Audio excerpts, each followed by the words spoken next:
This is the Yanks Go Yard podcast with Adam Weinrib and Thomas Carinante.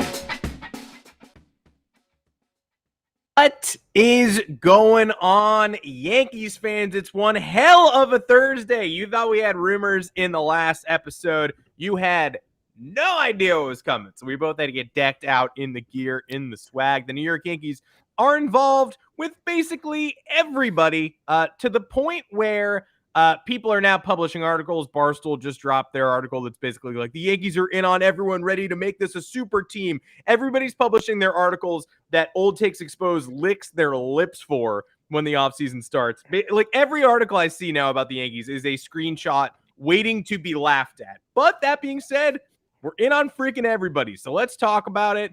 We got to talk about a Matt Olson trade, which is becoming more of a reality. We are talking about Joely Rodriguez, who's back on the roster. Why did that happen? And the resulting 40-man shuffle that it has bearing on, as well as all the dudes we're going to need to trade in the next week, because we got to protect some prospects by November 19th.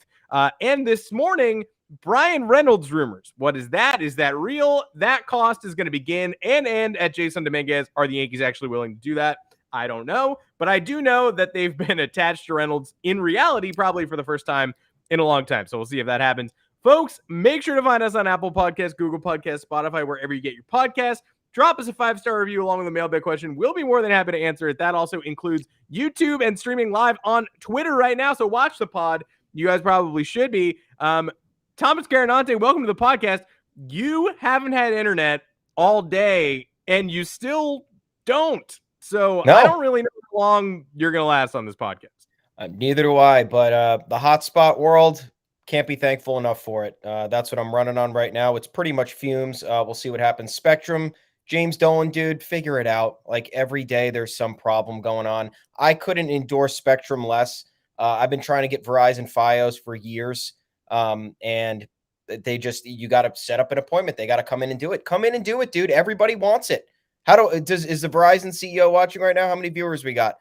Come on, come on down. He's on there. I have a list. I have a list of who everybody is. And so I do know that the Verizon CEO is here. Welcome everybody. Matt Olson is the top of mind name. So we're going to start there because, it's the most exciting. It's not only the most exciting thing that could happen, it's also the likeliest to happen and quickly.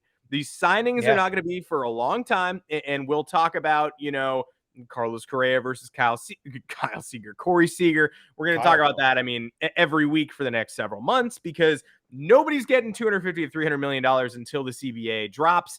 New CBA just dropped. We'll find out what's in it when it comes. We'll have no idea. But that could be February. That could be March. I just don't know. Probably not going to leak into the regular season, but it also could. Pretty bad world. Not great. So, as encouraging as Brian Cashman's comments on Correa were this week, and as obvious as the Seager connection is, and the fact that he's talking to agents for 2 big free agent shortstops. Again, we're at the part of the Yankees offseason where people are treating everything that happens as a separate piece of news. So you have people being like, oh, Cashman talked to 2 shortstop agents. And then the next day it's like, oh, I confirmed one of them is Carlos Correa's agent. It's like, yeah, those are the 2 guys. So what are we? Thanks for hustling to confirm that. But we'll get to the shortstops when we get to the shortstops. We got to talk Matt Olson because the Yankees, A, have been plainly connected to him. B, the A's are the most motivated sellers of all time in the history of the world. There's no way Matt Olson stays. The manager left. That was the first signal. After they picked up his option, he was just like, I do not want to manage what you're planning to have as a roster next year. Thanks and goodbye. If you're going to slice that much payroll, including probably some of my salary, I do not want to toil for you. And so he's not going to have to. He's gone. He's in San Diego now. That leaves a bunch of trade candidates, many of whom I want. It's not that greedy to want them either. They all fill holes. Chris Bassett, who was an all-star this year, basically a pretty good number 2. What people seem to think Kyle Hendricks is. Kyle Hendricks probably isn't anymore. Sean Manaea, number 2-ish, number 3 light, another lefty. Probably want him in the rotation. A lot of bullpen guys. Lou Trevino, their closer, not explicitly available, but gimme. Jake Diekman, a lot of bullpen arms, but the centerpiece of the whole thing is Matt Olson, who is a first baseman, Gold Glove, 27 years old, 153 OPS plus last year. And I know these numbers because of how often I've written about Matt Olson and his potential Yankees future. An absolute beast, probably a slight upgrade on Anthony Rizzo's defense and a monstrous upgrade on Anthony Rizzo's bat. And he is a left-hander and he is controlled for just 2 years, but you're dropping 3 or 4 years on a 32-year-old Rizzo, or do you want to trade some prospects for a 27-year-old Olson who is not going to be making $15 million a year? His swing is perfectly tailored to Yankee Stadium. They went through the home runs he hit on the road and at home the last several years, and he would have gained, I think, 4 or 5 a year from the high 30s total last year if he'd played 81 home games in Yankee Stadium. I could not be more all in. And Oakland's desperation, like I would overpay for Matt Olson, but I don't think I have to, which makes this one of the easiest decisions I've ever had to make. And if it happens, it's going to happen before November 19th. Yeah, because that's when the prospects have to be protected for the Rule 5. Yep. And the Yankees are going to have to get rid of plenty of people. You guys remember the Joey Gallo trade? That was a 5-for-2 deal with Joe Ellie. And a lot of those guys were 40-man roster. It was 4 or 5, but either way, those guys would have had to been protected on the 40-man this offseason, and the Yankees simply don't have enough space. But you look at this year's 40-man, and we got a lot of questions. Albert Abreu, is he going to be here? I don't know. Is Domingo Germán going to be here? Not sure. I'll tell you what, Nick Nelson is not occupying a 40-man spot anymore, is he? I hope not. Clint Frazier, Miguel Andujar, those guys are just like, I don't know. Are they going to be here? Probably not. Are they going to be non-tendered? Are the Yankees going to try and trade them? It's all up in the air, but there's going to be ample spots open should they make the moves that we expect them to make. And a trade for Olson really not out of the question, even though a lot of people kind of told us it was out of the question when we were pitching this a couple months ago. A's fell out of contention. You look at the rising arbitration costs. The people who told us that this couldn't happen or wasn't going to happen are people just who haven't watched baseball over the last 20 years. You know that this is how the A's operate. The second they fall out of contention or this window is beginning to close for them in terms of the rising arbitration costs and getting closer and closer to contract years for important players that they're not going to be able to afford, their ownership doesn't do it. He's the top 10 richest owner in baseball. Just doesn't want to pay players, I guess. I didn't know that. And that's even more frustrating because A's fans should be up in arms about this. Matt Olson and Matt Chapman, two guys who are probably going to be dealt, are franchise cornerstones. But for the Yankees, this would be amazing. You get a young first baseman. I know you don't necessarily need to upgrade at first base like this, but if you're going to make a trade and a player like Olson is available, who would eventually be who would be cheaper than a Rizzo. And I don't know if Luke Voit is going to come back because I'm not sure about that relationship anymore after what went down in the last 2 months of the season. You look at Olson. Apparently, the Yankees clearly want to upgrade on defense at first base. Olson's an upgrade over Rizzo, in my opinion, at this point. And for the totality of his career, no, Rizzo's a legendary defensive first baseman. But we saw the cracks in his game. He's not getting any younger. The defense is not going to translate. It's not going to get any better. You bring Olson to town, 27 years old. He'll be 20. Next year will be his age 28 season. He's had a little bit of an on and off, up and down career so far, but his power numbers are great. 134 OPS plus for his career. Amazing stuff. If you're the Yankees, you gotta clear 40-man spots because you can't keep all these prospects. So, or you can trade the prospects who you're about to protect on the 40-man, and that essentially clears spots in a sense because then you're just saving the spots for the other guys who are already there that are being protected. I don't know which way you go about it, but we've been talking about this for months. We came up with trade packages and we kind of got eviscerated. I will say one of the packages that I did pitch there was not entirely fair. But look, Luke Voit is going to be part of this deal. If Luke Voit is not part of this deal, I think you're crazy. Luke Voit, above average offensive first baseman, will be less than half the price of Matt Olson next year. That's what the A's want. 3 more years of control for Luke Voit too, right up their alley. And then if he ends up being a good offensive player, we get the universal DH next year and the year after. You're talking about a piece of another piece that the A's could trade down the road. So Luke Voit will be in the deal, won't be the centerpiece. I think, you probably got to have one of the top shortstop prospects in there, or just a bunch of 40-man guys or middle tier prospects that the A's think that they might be able to build around. I think you do it if you're the Yanks. It's a no-brainer, helps you clear spots, makes life easier. Yeah, Luke Voit is good. He was the 2020 AL home run leader. Like of all these spare parts, of all the spare parts that you're going to have to give away in a trade like this, Luke Voit is the one he's not going to be the centerpiece of this deal. Oswald Peraza probably is as high as the prospect capital climbs. I don't think you're going to need to touch Dominguez or Volpe. The A's are probably going to ask for Volpe, and we're probably going to say no. But Peraza's as high as the prospect cost goes. Luke Voit is, this isn't Miguel Andujar. This is not Clint Frazier. This isn't non-tender candidates. Luke Voit has been squeezed out of the Yankees lineup and the roster, and it doesn't make that much sense to have him here at this juncture. And he is not the defensive player that Matt Olson is. But if the A's are going to pretend to compete next year, having 30 homers off of Luke Voit's bat if he stays healthy is worthwhile. So he's not the centerpiece. I just think he is in this deal. If he's not in this deal, he's a separate. I don't know why the A's wouldn't want a starting caliber first baseman like Luke Voit. They don't have one of those. If they trade Matt Olson, and they don't have one in the minors ready to go and ready to contribute. The A's fancy themselves to be an AL West contender. So here's Luke Voit. It's going to take a back-end top 10 pitching prospect. Luis Medina, probably as high as it goes, all the way back to Waldachuk, our boy, podcast guest. And then somebody like Everson Pereira, somebody in the mid-10s of the prospect list who's also projectable. This isn't a steal. We're not getting Matt Olson for free, but it's not going to cost what it would cost to trade for, say, Bryan Reynolds, which we'll talk about in a little bit, which is basically that people saying we gutted our farm system for Joey Gallo. No, we traded a bunch of 40-man decisions for Joey Gallo, who might end up panning out and good for the Rangers, but we traded Glenn Otto and Trevor Hauver and Ezekiel Duran, guys we have to eventually protect on the 40-man. And there's quite a crunch there, which is why an Olson trade is on the horizon potentially, and which is why it's got to come damn quickly, because Joely Rodriguez, who we just cut like a week ago, is back as of 10 p.m. on Wednesday night. Happy Veterans Day. We signed a veteran lefty reliever. I don't know. That came out of nowhere, but clearly we like Joely Rodriguez, and there's some things to like. We all eulogized him. Unlike Brett Gardner, we thought he was gone. So we were like, oh, he can't pitch to righties in the playoffs.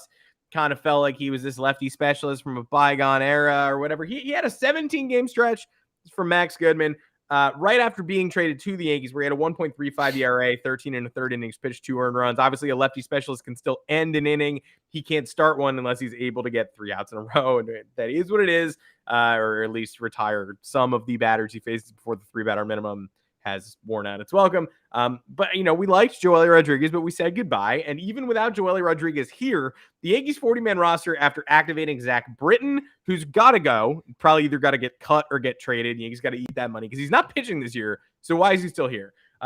Only so many 40-man spots to use. Obviously, they are running up against the limit of options. Not only are they running up against the limit, they're over the limit. Joely Rodriguez is 40. They have 40 guys on the 40-man roster. That does not include Matt Olson, obviously, in any trade acquisition that's coming. That does not include Steven Ridings, who we all love, not on the 40-man roster right now. Ron Marinaccio is a bullpen arm that everybody also loves, who has to get protected lest he get Garrett Whitlocked.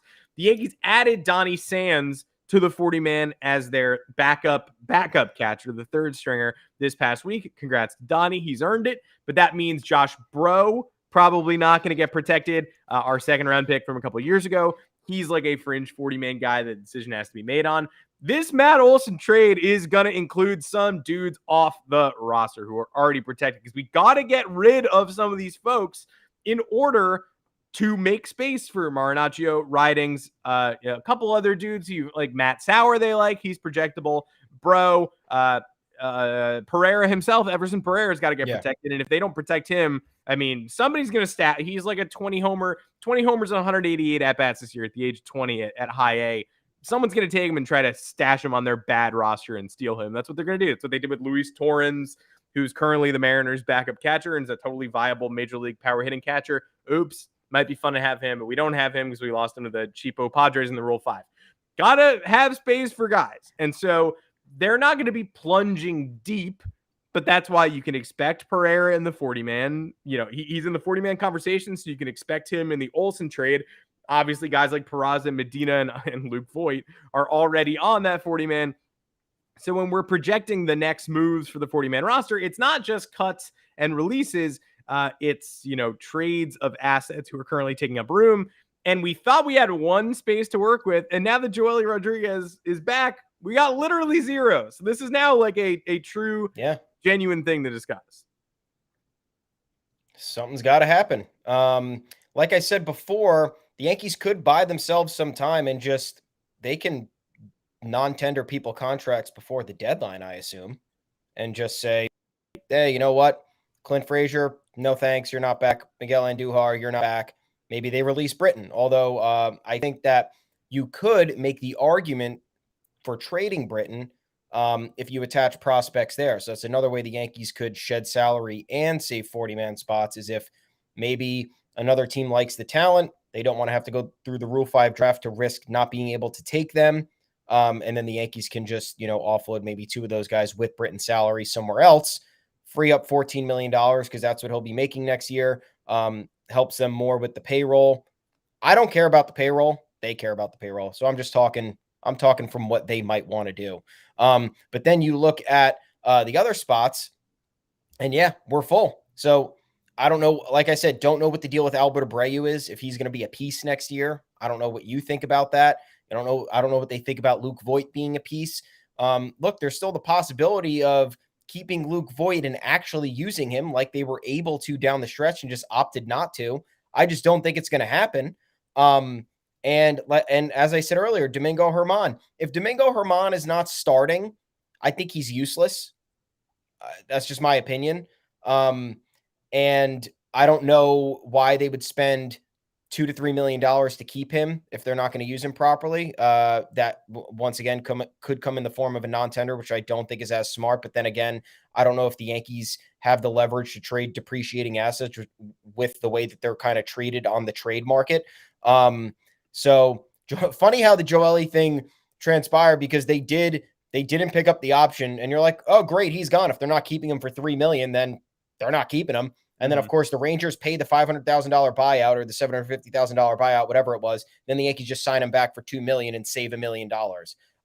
So that's the penny pinching that we're talking about, guys. It's very real. They just decided I don't know how Joely agreed to that. I would have been like, nah, dude, I'll hit the open market. But clearly, maybe he did like what the Yankees coaching staff was able to help him do, because he had a 5.93 ERA in those 27 and a third innings with Texas.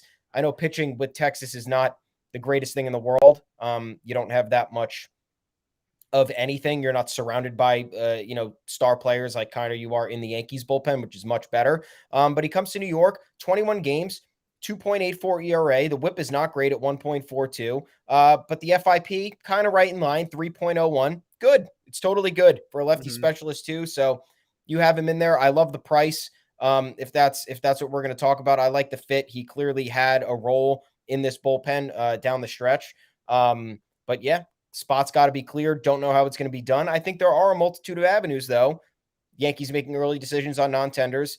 Yankees maybe releasing Britton before this November 19th deadline, or like I said, trading him and packaging some prospects with it to save the salary, or just striking hot on a Matt Olson trade as soon as possible, because the A's are going to want to move fast as well and get the best deal possible. And you look at the Yankees. I've been looking at the Dodgers system because I thought the Dodgers might be another team that might be interested there.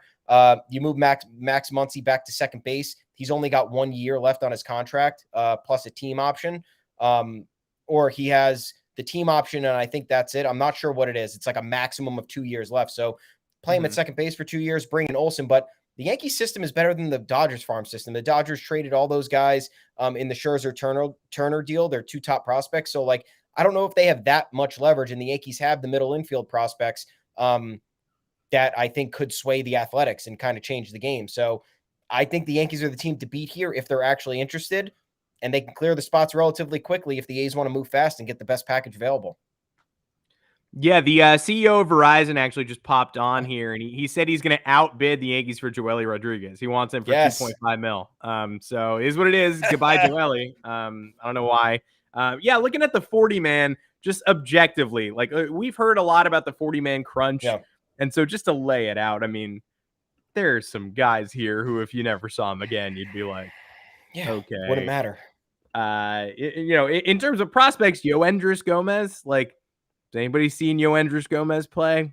It's been a while. It's like Alexander Vizcaino. He was on the 40-man forever, and we traded him with Alcantara for Rizzo, and it's like, okay.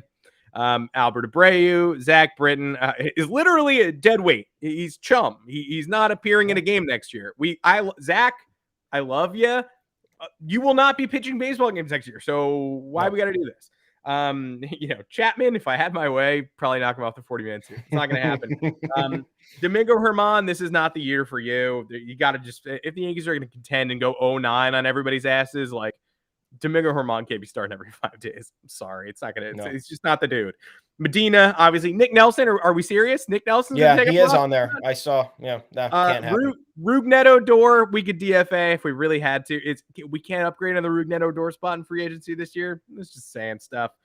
Chris Gittins, does he have a future here? I don't know. Like, obviously, there are the major prospects that you could trade. You could non-tender Miguel Andujar. You could DFA, Clint Frazier and all these, and Gary Sanchez and get non-tendered. But there's also, Nick Nelson can't live on this roster anymore. I'm sorry. No. I understand nobody wants to get Garrett Whitlocked, and Nick Nelson was the talk of the town scouting-wise for no apparent reason entering 2020 and entering 2021. Maybe opposing scouts were just pumped that the Yankees were wasting a roster spot on Nick Nelson because the guy ain't got it, unfortunately. He's got stuff. He ain't got it. This is the only Yankees podcast where you're going to hear the word ain't repeatedly. So that is what it is. There's people to clear, whether it's in a trade or not, but they got to do it soon. And so that's why you're thinking Matt Olson, and you're thinking Matt Olson a little bit quicker than I think a lot of us were thinking even like a week or so ago. Now let's get to the craziest trade rumor of the week, of the month that just dropped on a Thursday morning. What if we kissed Bryan Reynolds? No. But seriously, what if we kissed Bryan Reynolds? No, that's not. But seriously, Bryan Reynolds? To get Bryan Reynolds, who's 26 years old, from the Pittsburgh Pirates, it's going to cost everything. This is the farm system dumper. But then again, Jason Dominguez, right? He starts this package for me. It's basically the Olson. For me, it's like the Olson package plus Dominguez plus an extra player. So like Dominguez, Peraza, Medina, Pereira, and then maybe like Randy Vasquez or like somebody in, TJ Sikkema, projectable pitchers and stuff. It's going to cost a lot. The Pirates are going to say Jason Dominguez first, and the Yankees are going to have to decide if they're going to blink or not. But Bryan Reynolds is a 6-WAR center fielder under control for 5 more years. It might be 4 more. Yeah, 4 more years. He's 26 years old, 300 hitter, 390 OBP, and 915 OPS last year. Great defensively. Basically, if you were fantasy drafting players to add to your roster, he's in the top 5, top 10. He's better than Ketel Marte. He's also a better fit on the Yankees roster because he allows you to straight up push Aaron Hicks to the side. Aaron Hicks is now your corner outfielder instead of some sort of masquerade ball center fielder or whatnot. Bryan Reynolds, a dream player to acquire.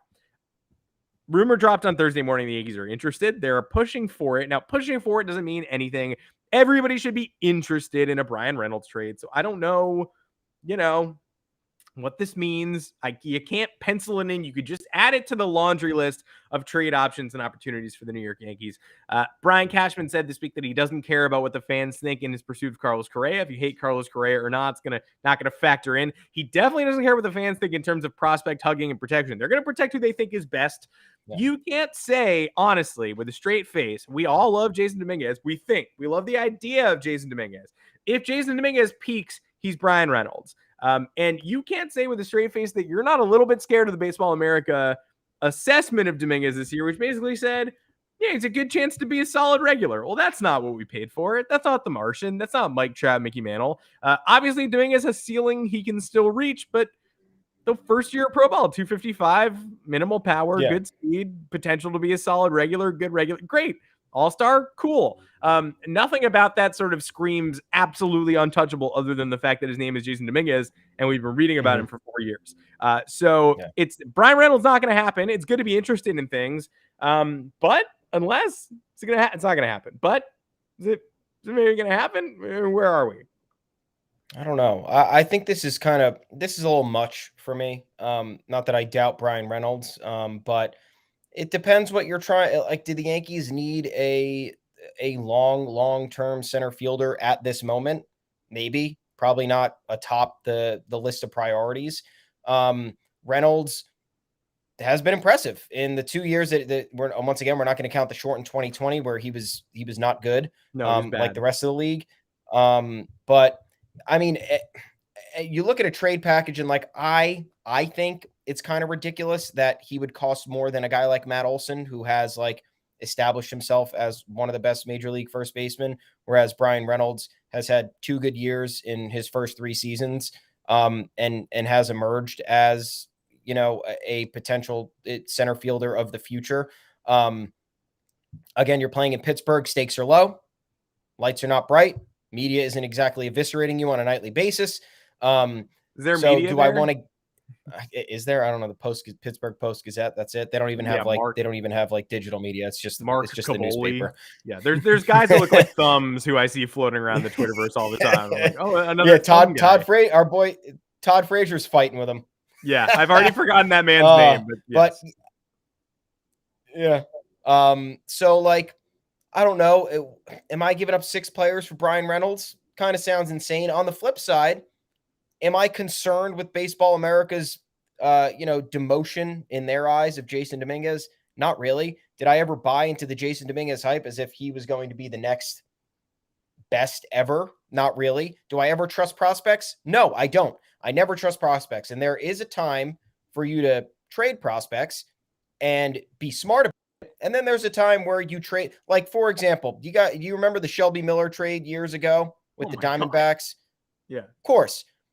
That was a dumb trade. The Diamondbacks were not as close to contention as the Yankees were. They were getting, they traded Dansby Swanson, who was, I think, a number 1 overall pick and a likely shortstop of the future based on his pedigree in college. He played at Vanderbilt. So like, you kind of know it's a little bit more automatic than that. Yankees signed Dominguez as an international free agent. Sometimes those work. We've seen a lot of busts. We've also seen a lot of draft busts in the MLB history. So I don't attach myself to prospects like that, but I'm also not going to, is Bryan Reynolds a guy that you trade for and sell the farm for? I don't know. Not entirely my opinion. I'd rather give up guys for like Matt Olson, or like a definitive number 2 starter, because those are the things that are, in my opinion, are more necessary at the moment. So I know I'm kind of just talking about random shit left and right, but you got to kind of temper expectations here, because do you hug all the prospects? No. You know, the Yankees are going to hang on to the guys that they want because they're very particular about who they trade. As you can see how long these deals tend to materialize when they're discussing with other teams. And at the same time, you're not going to hang on to prospects, or you shouldn't want to hang on to prospects if it means not getting better in this very slight championship window, because once again, we don't know what the deal with Aaron Judge is. Are they extending him or not? Is Gary Sanchez going to be here next year? What's the deal? Chapman comes off the books next year. What Jonathan Loaizaga steps into closer. Then you got to kind of redo the whole bullpen. So like, I'm looking at 2022 as the year, as we've been looking at 2019 as the year, 2020 as the year, 2021 as the year. But this is kind of a little bit more. This is like, all right, dude, you got to do it. You traded for Gallo. The rotation overperformed. Now you have like solidified roles for a decent amount of these guys. Torres is back at second. Things are kind of, restoring normalcy in that respect. You have the money to get a top tier shortstop. You have the money to kind of figure out a couple of other things. So if you're looking at 2022 as the year and trading a prospect who, just popped single A is the deciding factor for you to get a player, whether it's Olsen, whether it's Reynolds, whether it's someone who you think can change the roster's trajectory in this very moment, you simply have to do it. And at this point, you should trust the Yankees with the talent they hold on to, because please tell me a trade that they've made in the last 10 years where they gave up a prospect that you're kicking yourself over right now, that you can't believe that they're not playing for the Yankees right now. It hasn't happened. No, Blake Rutherford. Like the White Sox dude, they lost Jose Quintana at some point. Like, but even him, you're not like, oh, I wish we had Jose Quintana. No, you don't. You don't really wish that. I wish we had him for that one or 1.5 years. Yeah. Yeah, I mean, Garrett Whitlock's the guy, but again, Garrett Whitlock's it's not even a bad decision by the Yankees. It's bad fucking luck with the Boston Red Sox, as it always is. Garrett Whitlock was not the pitcher we let go when we let him go. He was rehabbing from Tommy John surgery, and the Red Sox saw him on Instagram that he gained 5 miles an hour of controllable velo, and so they got him. Yeah, great. Congrats to the Red Sox. But even that, which is like the biggest mistake the Yankees have made in 15 years personnel-wise, wasn't obvious when they did it. They weren't like flag at Whitlock fly, and you know that we loved him, but we blew it. No, you didn't love him, and rightfully so, because he changed between the time he was under your care and under the Red Sox care. So it sucks. Yes. But, you know, he's not even, I mean, you wish you would have maximized that asset. But most of the guys the Yankees let go last, Trevor Stephan, they let walk to the Guardians. He was terrible. Like Manny Banuelos, of course, a classic. Stephen Tarpley, a Mets legend. We're just naming classics. Everybody they traded in the Giancarlo trade, Jose Devers, Jorge Guzman, the pitcher who was like top 4 for the Yankees for a while, who's now absolutely nothing. I think he got DFA'd last week. Or so. I saw his name in the news, and I assume it was from a DFA. People were being like, this guy was traded for Stanton. It was negative news, whatever it was. It wasn't good. People have been sharing that graphic that's like the Yankees' top 12 prospects from 2012 or top 10.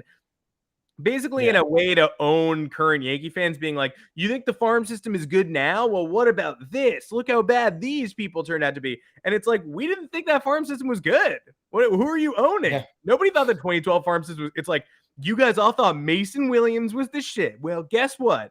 And Nick Turley. And it's like, no, they just had the worst farm system, like 25th in baseball at that point. Who cares who's cracking the top 10?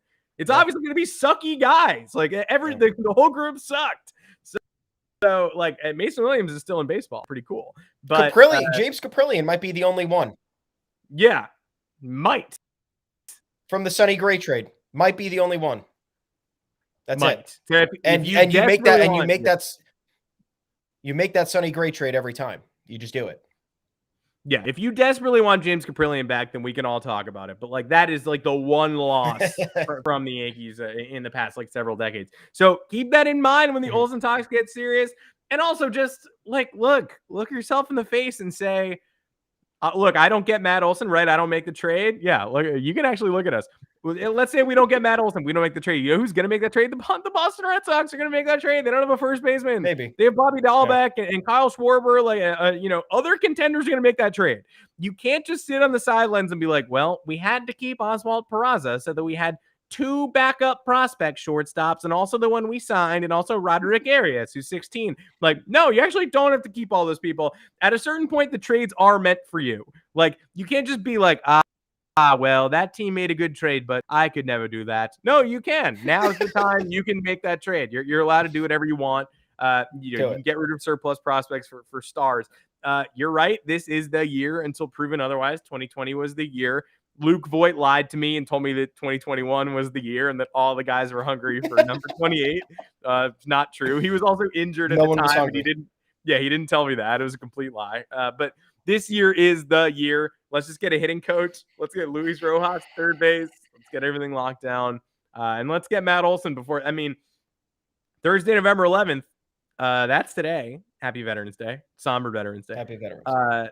The 19th is the deadline. That's Friday. So we've got 2 more podcasts before the deadline. And Matt Olson honestly might be a Yankee or a somebody else by the next podcast on November 15th. We'll have to see. Yeah. We will have to see. I don't know. We're going to be talking to a special guest on November 15th who will be on the Thursday show. So stay tuned for that one. File that one away in your brain cavities. Maybe it's the newest Yankee Matt Olson. It's probably not. Ooh. Yeah, it's probably not though, but it could be. Maybe it's Billy Bean. We're going to talk to him. Yeah, we'll talk to Billy. Let me get Thomas's internet lag is that you're going to get 2 that's it's for me on this podcast. How about that? That's it for this Thursday edition of the Yankees Go Yard podcast. Make sure to find us on Apple Podcasts, Google Podcasts, Spotify, wherever you get your damn podcast. Drop us a 5-star review along with the mailbag question. We'll be more than happy to answer it. Give us some YouTube subscribers. Give us some Twitter followers. Give us some stars from the Oakland A's Major League roster and let us contend in 2022. We are ready. Again, I really hope we don't get freezing cold take because these screenshots of these articles that are just like, the Yankees are in on Correa, Seager, Olson, and are ready to be a full-on tank for 2022. It's just like you can already see the screenshot. Or the Yankees are 17 and 18 in the middle of May. They don't have any of these goddamn players on the roster. And Jared Carabas is like, well, I thought the Yankees was supposed to be good. It's like, yeah, they were. Again, another thing where like they were, but they're not. But why? Why aren't they? Why can't they just be good?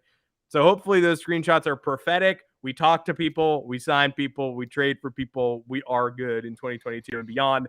Until next time, I'm Adam Weinrib, and you can find me on Twitter at Adam Weinrib. And I'm Thomas Carinante. You can find me at Tommy's_takes. You can freezing cold take me whenever you want. I don't care. It's funny. If you have, come on, just enjoy it. Who cares? Please head on over to yanksgoyard.com as well. We got plenty of content there for you. You can look up the old Olson trades that we trade packages that we came up with. Ignore number 3. 1 and 2 are probably more realistic for you. Head on over to the Yanks Go Yard official Twitter account. That's where you can also chat with us at Yanks Go Yard FS. Want to hear more from you?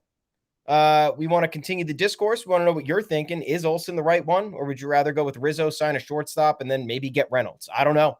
I want Olson. I think that's smart. And then maybe you patch up center field with a defensive specialist because you're going to have a lot of offense at that point. If you're bringing in a guy like Seager and or Correa, or if you're bringing in Seager or Correa and Olson, that's a lot. So you could look at defense at that point, help yourself out. I don't know. We'll talk about it though.